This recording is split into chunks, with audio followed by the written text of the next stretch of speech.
Hi കൂട്ടുകാരെ, ഇന്ന് നമ്മൾ സംസാരിക്കാൻ പോകുന്നത് അദ്ഭുത രോഗശാന്തി എന്ന വിഷയത്തെക്കുറിച്ചാണ്. പല മതപരമായ കഥകളിലും വിശ്വാസങ്ങളിലുമാണ് ഒരാൾ പ്രാർത്ഥിച്ചതിന് ശേഷം രോഗം മാറി ദൈവിക ശക്തിയാൽ രോഗശാന്തി ലഭിച്ചു എന്നിങ്ങനെ പറയുന്നത്. പക്ഷേ അക്കാദമിക് ലോകം, പ്രത്യേകിച്ച് ശാസ്ത്രവും തത്വശാസ്ത്രവും, ഈ വിഷയത്തെ എങ്ങനെ പരിശോധിക്കുന്നു എന്നതാണ് ഇന്ന് നമ്മൾ നോക്കുന്നത്. ആദ്യം ഒരു പ്രധാന കാര്യം മനസ്സിലാക്കണം. അക്കാദമിക് പഠനം സാധാരണയായി ഒരു അത്ഭുതം യഥാർത്ഥമാണോ അല്ലയോ എന്ന് നേരിട്ട് വിധി പറയാറില്ല. പകരം ഇത്തരം അവകാശവാദങ്ങൾ എങ്ങനെ പരിശോധിക്കാം, എന്തുതരം തെളിവുകൾ ആവശ്യമാണ്, മനുഷ്യാനുഭവവും വിശ്വാസവും ഇതിൽ എന്ത് പങ്ക് വഹിക്കുന്നു എന്നതാണ് അവർ പരിശോധിക്കുന്നത്. ശാസ്ത്രീയ പഠനങ്ങളിൽ പ്രധാനമായി പറയപ്പെടുന്ന കാര്യം പരിശോധിക്കാവുന്ന തെളിവ് എന്നതാണ്.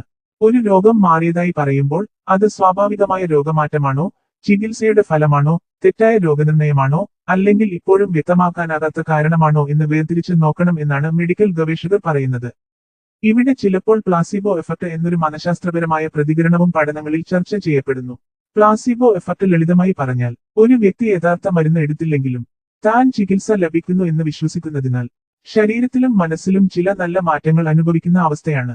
ഉദാഹരണത്തിന്, ഒരു രോഗിക്ക് മരുന്ന് കൊടുക്കുന്നതുപോലെ ഒരു ഗുളിക കൊടുത്തു എന്ന് കരുതൂ. പക്ഷേ ആ ഗുളികയിൽ യഥാർത്ഥ ഔഷധ ഘടകങ്ങളൊന്നുമില്ല. എങ്കിലും രോഗി ഇത് എന്നെ സുഖപ്പെടുത്തും എന്ന് വിശ്വസിച്ചാൽ ചിലപ്പോൾ വേദന കുറയാം, ഉത്കണ്ഠ കുറയാം, ശരീരം കൂടുതൽ ശാന്തമാകാം. ഇത് വെറും മനസ്സിൽ മാത്രം നടക്കുന്ന കാര്യമല്ല. വിശ്വാസവും പ്രതീക്ഷയും ശരീരത്തിലെ ജൈവപ്രക്രിയകളെ സ്വാധീനിക്കാം എന്ന് മെഡിക്കൽ പഠനങ്ങൾ കാണിക്കുന്നു. ഉദാഹരണത്തിന്, മസ്തിഷ്കം എൻഡോർഫിൻസ് പോലുള്ള വേദന കുറക്കുന്ന രാസവസ്തുക്കൾ പുറത്തുവിടാം. അതുകൊണ്ട് രോഗിക്ക് യഥാർത്ഥത്തിൽ മാറ്റം അനുഭവപ്പെടാം. മെഡിക്കൽ പരീക്ഷണങ്ങളിൽ പ്ലാസിബോ എഫക്ട് വളരെ പ്രധാനമാണ്. പുതിയ മരുന്നുകൾ പരീക്ഷിക്കുമ്പോൾ ഒരു ഗ്രൂപ്പിന് യഥാർത്ഥ മരുന്ന് നൽകും, മറ്റൊരു ഗ്രൂപ്പിന് പ്ലാസിബോ നൽകും. ശേഷം ഫലങ്ങൾ താരതമ്യം ചെയ്ത് മരുന്ന് യഥാർത്ഥത്തിൽ പ്രവർത്തിക്കുന്നുണ്ടോ എന്ന് പരിശോധിക്കുന്നു. ഇപ്പോൾ പ്രാർത്ഥനയോ ആത്മീയ വിശ്വാസമോ ആരോഗ്യത്തെ സ്വാധീനിക്കുമോ എന്ന വിഷയത്തിലേക്ക് വരാം. ഹാരോൾഡ് കോയിനിഗ് മതവിശ്വാസവും ആരോഗ്യവും തമ്മിലുള്ള ബന്ധത്തെക്കുറിച്ച് നിരവധി പഠനങ്ങൾ നടത്തിയിട്ടുണ്ട്. ചില ആളുകൾക്ക് ആത്മീയ വിശ്വാസം ഉണ്ടെങ്കിൽ മാനസിക സമ്മർദ്ദം കുറയാനും അതിലൂടെ ആരോഗ്യത്തിൽ പരോക്ഷമായ മാറ്റങ്ങൾ ഉണ്ടാകാനും സാധ്യതയുണ്ടെന്ന് അദ്ദേഹം പറഞ്ഞു. ഇത് ദൈവിക ഇടപെടൽ തെളിയിക്കുന്നതല്ല, മനസ്സിന് ആശ്വാസം ലഭിക്കുന്നത് ശരീരത്തെയും സ്വാധീനിക്കാം എന്നതാണ് അദ്ദേഹത്തിന്റെ കണ്ടെത്തലുകളിൽ കാണുന്നത്. സ്റ്റെപ്പ് സ്റ്റഡി എന്ന പേരിൽ അറിയപ്പെടുന്ന ഒരു മെഡിക്കൽ പഠനം ഹൃദയ ശസ്ത്രക്രിയയ്ക്ക് ശേഷം ആളുകൾക്കായി മറ്റുള്ളവർ പ്രാർത്ഥിച്ചാൽ ആരോഗ്യത്തിൽ മാറ്റമുണ്ടാകുമോ എന്ന് പരിശോധിച്ചു. ഈ പഠനത്തിൽ വ്യക്തമായ അത്ഭുതപരമായ ഫലം കണ്ടെത്താനായില്ല എന്നാണ് ഗവേഷകർ പറഞ്ഞത്. കെനെത്ത് പാർഗമെന്റ് ആത്മീയ വിശ്വാസവും മാനസിക ആരോഗ്യവും തമ്മിലുള്ള ബന്ധം പഠിച്ചു. ചിലർ പ്രതിസന്ധിക്കാലത്ത് പ്രാർത്ഥനയോ വിശ്വാസമോ ഉപയോഗിച്ച് ജീവിതത്തിന് അർത്ഥം കണ്ടെത്തുന്നു. അതിലൂടെ ആശങ്ക കുറയാം, അതിലൂടെ ശരീരത്തിനും പരോക്ഷമായ സ്വാധീനം ഉണ്ടാകാം എന്നതാണ് അദ്ദേഹത്തിന്റെ പഠനങ്ങൾ സൂചിപ്പിക്കുന്നത്. ഇപ്പോൾ സോഷ്യോളജി ഓഫ് റിലീജിയൻ മേഖലയിൽ പറയുന്ന ചില പഠനങ്ങൾ നോക്കാം. എമിൽ ഡുർക്കൈം മതചടങ്ങുകൾ ആളുകളെ ഒരുമിച്ച് കൊണ്ടുവരികയും സമൂഹത്തിൽ ഐക്യം സൃഷ്ടിക്കുകയും ചെയ്യുന്നു എന്ന് പറഞ്ഞു.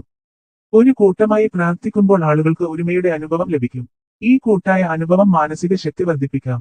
മാർക്സ് വെബർ മതവിശ്വാസങ്ങളും മനുഷ്യരുടെ ജീവിതരീതിയും തമ്മിലുള്ള ബന്ധം പഠിച്ചു. ചില വിശ്വാസങ്ങൾ ആളുകളെ ശുചിത്വം പാലിക്കാനും നിയന്ത്രിത ജീവിതം നയിക്കാനും പ്രേരിപ്പിച്ചേക്കാം. ഇത് ആരോഗ്യത്തെ പരോക്ഷമായി സ്വാധീനിക്കാം. റോഡ്നി സ്റ്റാർക്ക് കൂട്ടായ്മകൾ ആളുകൾക്ക് സാമൂഹിക പിന്തുണ നൽകുന്നു എന്ന് പഠിച്ചു. ഒരു മതസമൂഹത്തിൽ ആളുകൾ തമ്മിൽ ബന്ധം ശക്തമായാൽ അവർക്ക് പ്രതിസന്ധിയിൽ ഒറ്റപ്പെടൽ കുറയും. ഈ സാമൂഹിക പിന്തുണ മാനസിക ആരോഗ്യത്തിനും സഹായകമാകാം. ഇവയെല്ലാം കേൾക്കുമ്പോൾ അദ്ഭുത രോഗശാന്തി അക്കാദമിക് ലോകം പൂർണ്ണമായി അംഗീകരിക്കുന്നുണ്ടോ എന്ന ചോദ്യം വരാം. പൊതുവെ ശാസ്ത്രീയ സമൂഹം വളരെ സൂക്ഷ്മമായ നിലപാടാണ് സ്വീകരിക്കുന്നത്. ഒരു സംഭവം അത്ഭുതമാണെന്ന് പറയുന്നതിന് മുമ്പ് സ്വാഭാവികമായ എല്ലാ സാധ്യതകളും പരിശോധിക്കണം എന്നാണ് അവരുടെ സമീപനം. തത്വശാസ്ത്രത്തിൽ ഡേവിഡ് ഹ്യൂം പ്രകൃതി നിയമങ്ങളെ മറികടക്കുന്ന ഒരു അവകാശവാദത്തിന് വളരെ ശക്തമായ തെളിവുകൾ ആവശ്യമാണ് എന്ന് പറഞ്ഞു. അതേസമയം ചില മതത്വചിന്തകർ പറയുന്നത്, ശാസ്ത്രം പ്രകൃതി നിയമങ്ങളെ പഠിക്കുന്നതിനാൽ ഒരു ദൈവിക ഇടപെടൽ ഉണ്ടായാലും അത് ശാസ്ത്രീയമായി കണ്ടെത്താൻ എളുപ്പമല്ലായിരിക്കാം എന്നതാണ്.